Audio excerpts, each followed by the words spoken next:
Hello, what is going on, everybody? So, we are doing a tier list today. Let's go ahead and get right into it. Open it up here. Boom.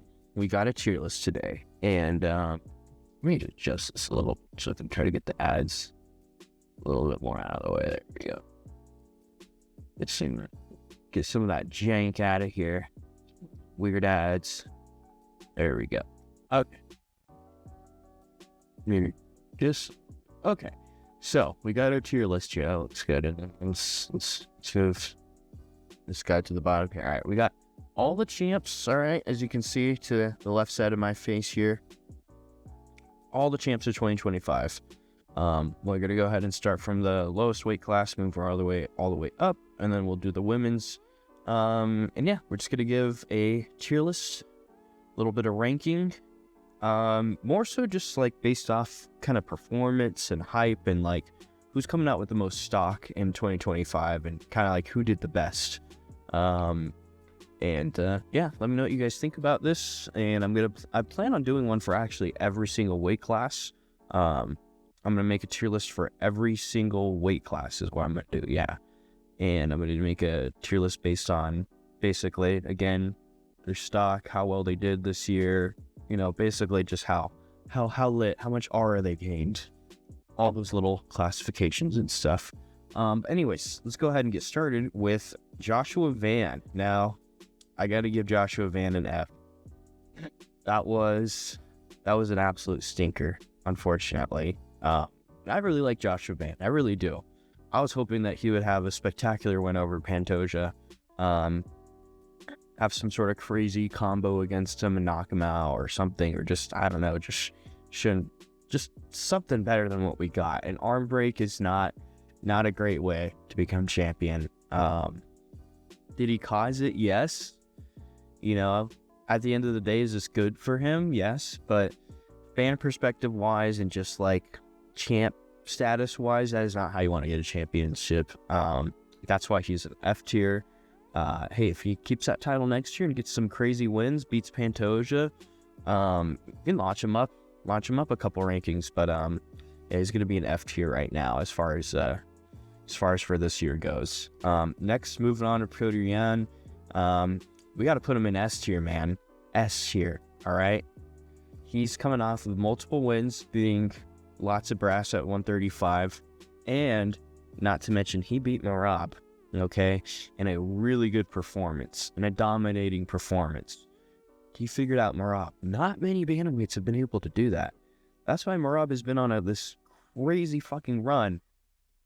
All right, you know, Petr Yan figured him out, had some cold bars. All right, he's going crazy on Twitter too, fucking clapping back at people. That's why I got to put him in S tier, because he shocked a lot of people, and it's definitely something to still talk about, and there's a little bit of buzz still afterwards, because man, it is absolutely crazy what Petr Yan did. And I'm really hyped for him. I hope he stays champ, honestly. I like Merab too, like he kind of grew on me a little bit, but Petr Yan's style is just it's beautiful. It really is beautiful. Next, moving on to Volkanovski. I gotta give Volkanovski, I'm thinking B, kind of C. If we look back at, you know, champs, Alexander Volkanovski here. Yeah, his only fight this year was Lopez, and it was a decision. And it was a good performance by Volk, and he got his belt back. So that's kind of why I want to give him the B, because he did come back after a lot of doubt and a lot of like, ooh, can he do this? You know, is this it for Volk? And he beat a young prospect like Diego Lopez, who is now rematching him again. So I guess in hindsight, we'll see.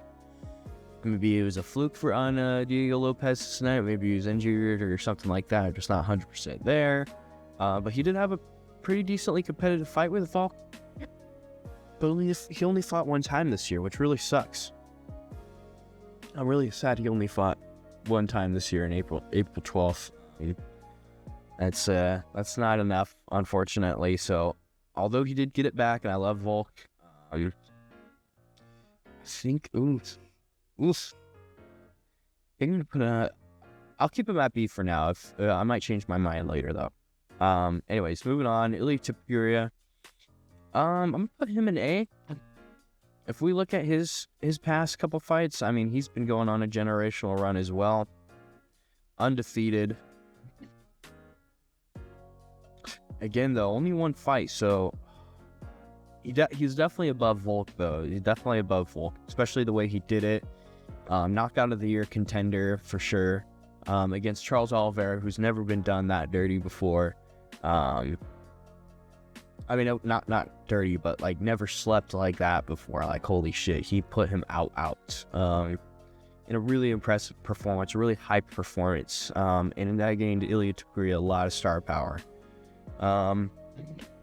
Yeah, even though again he only fought one time this whole year, which it really sucks. I really wish these champs would be as active as Merab was. God, what a treat he was, giving us main events back to back, and not back to back, but pretty much back to back. It felt like.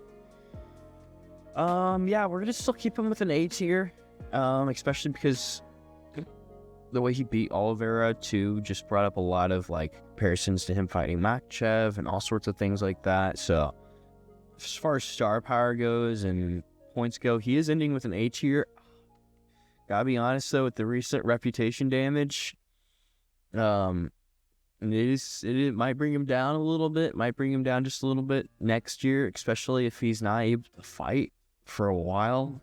But we'll see. We'll see how it goes. Next, Islam Makhachev. We're also gonna put in the B. If we look at his last, I believe it was just Moicano, Jack Della Maddalena. Yeah, so he fought Moicano and Maddalena this year. The Moicano fight was just forgettable. I'm gonna be completely honest, definitely forgettable. And the Jack Della Maddalena fight, oh man, that was a stinker. I gotta put that C. I'm sorry. Moicano was the late replacement fight, and the Jack Della Maddalena fight, it was a stinker fight. Okay, I'm sorry. I know that's crazy to say. Wow. Oh my gosh.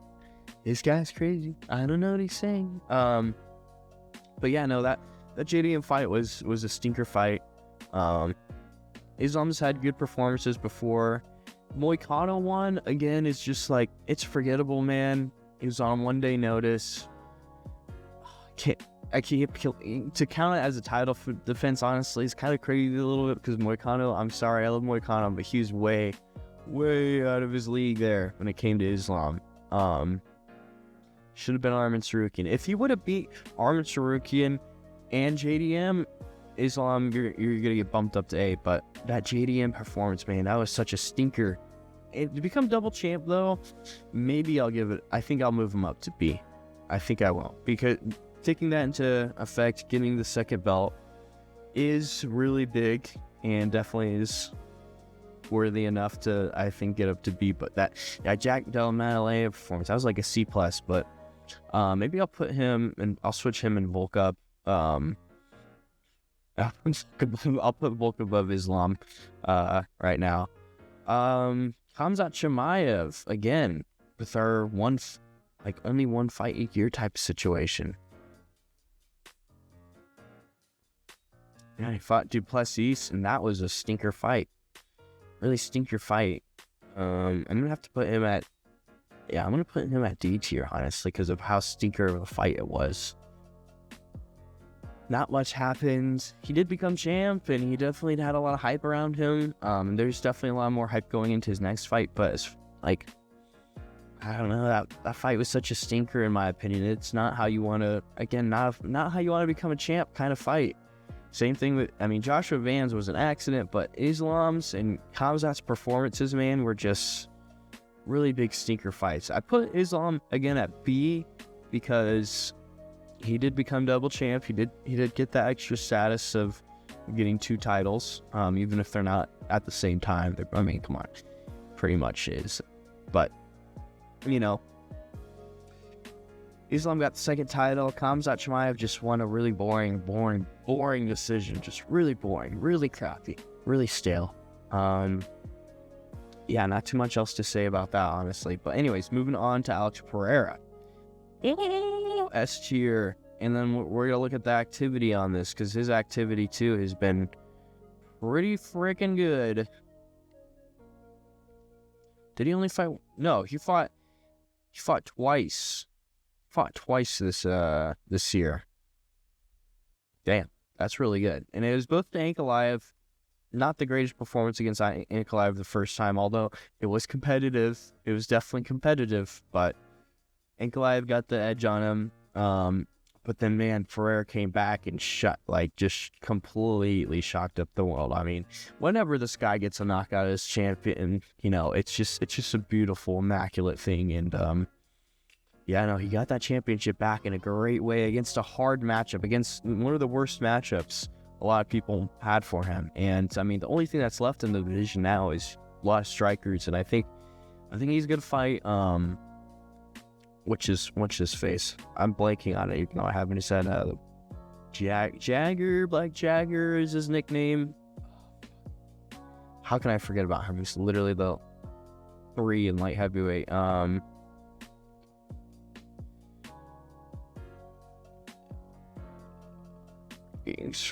What is his name? I'm spacing on his name. Carlos Olberg. Oh my god. Carlos Olberg, yes. He's gonna be planning to fight him next. And that should be a fun fight. And if he gets another win at light heavyweight, man, he's getting in that GOAT conversation. I think he should go up to heavyweight, obviously, but heavyweight is in a bad spot right now. Tom and Strogan need to fight to figure that shit out. So yeah. Moving on to Tom Aspinall, too, by the way, because Alex Pereira's win, I mean, speaks for itself. It was amazing. It was beautiful. Definitely S tier in the way he did it. A masterclass performance, just like Piotr Jan's. And he's keeping up that activity as well, which we'd love to see. We saw him twice this year. So we love seeing that. We love the activity. These guys, I'm sorry, A, B, D, and F. I mean, we have seen a lot of Joshua Van, but unfortunately, the way he became champion is just really bad fart in the face, to be completely honest. So that's why he is there. Again, reiterating that. But Tom Aspinall, man, we got to put him F as well. Again, a really, really hyped fight. And this is no fault against Tom Aspinall at all. Okay, I love Tom Aspinall. I love both of these guys. These are some of my favorite fighters in F tier right now. And it hurts me to put them there.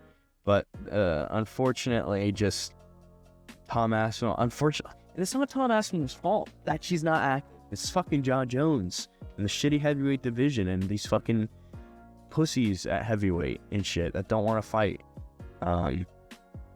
So it's not completely Tom Aspinall's fault, but man, unfortunately, his stock is not super great right now. The eye poke situation, even though it's completely fair for him to get eye poked and say he doesn't want to fight and not lose his championship belt. There's fucking tons of idiots out there that are like, no, I should have kept fighting. Fighters keep fighting on. What are you not a gladiator? Anyways, but yeah, Tom Aspinall, he has to be an F, unfortunately. As much as I love Tommy, keeping him. But moving on, Mackenzie Dern, good old Mackenzie. We're gonna put her in a C. Forget who else. Was she pretty active this year? She fought twice.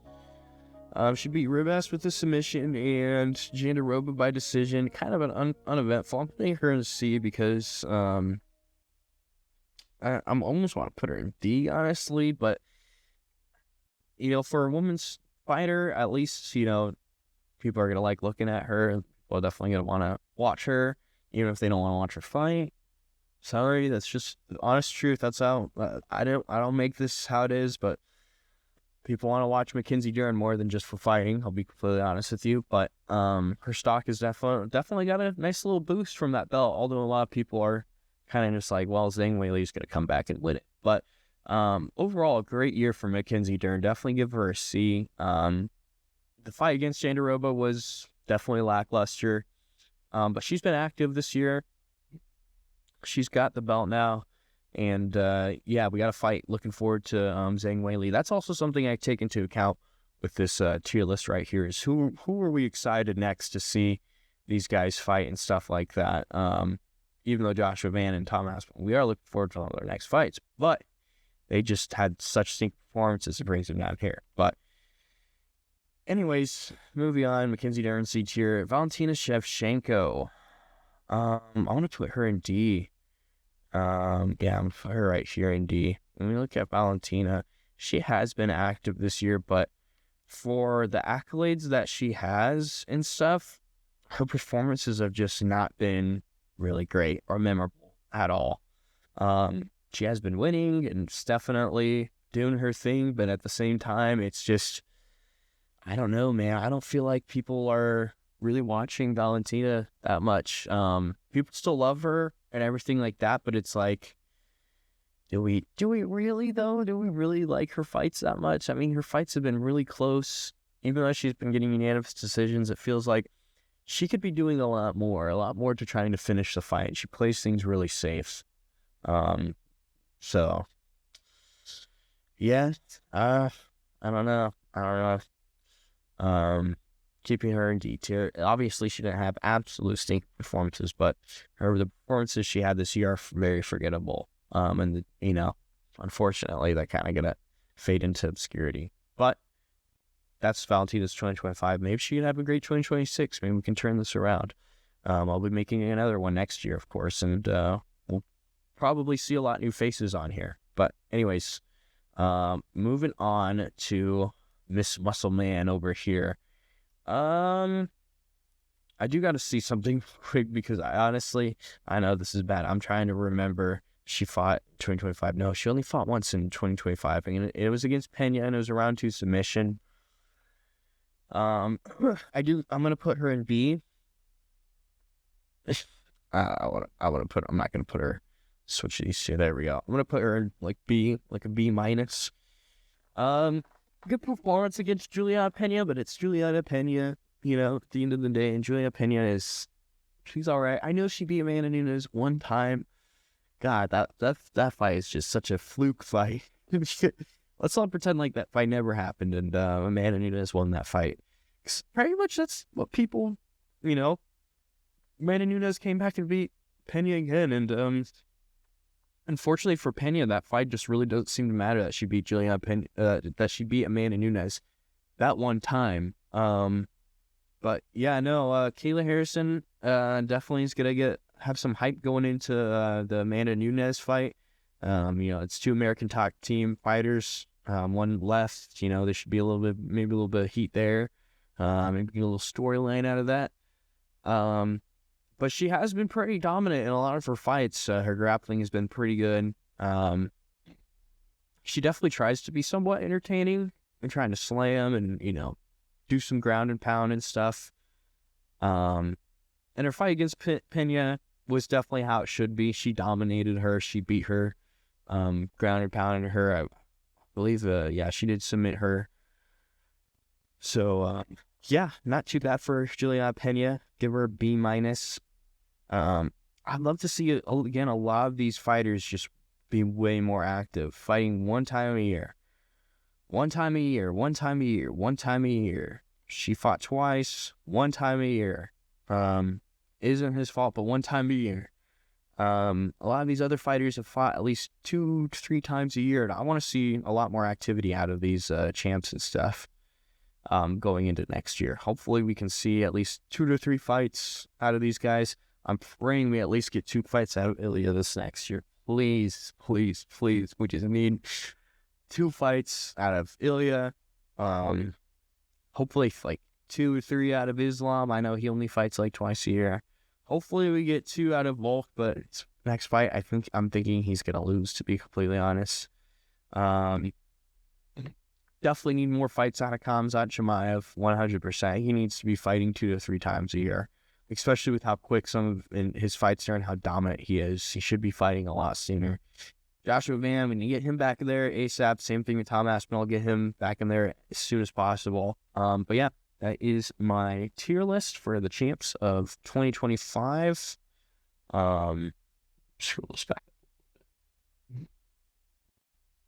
But yeah, anyways, hope you guys enjoyed this video, and let me know what tier list you want me to do next, but or if like maybe just one you can suggest. I already know which one I'm going to do next. It's going to be 125 weight class, men's division, basically tier list, and then I'm working my way up, heavyweight, obviously, and then women's. I'll just do women's all in one, to be completely honest.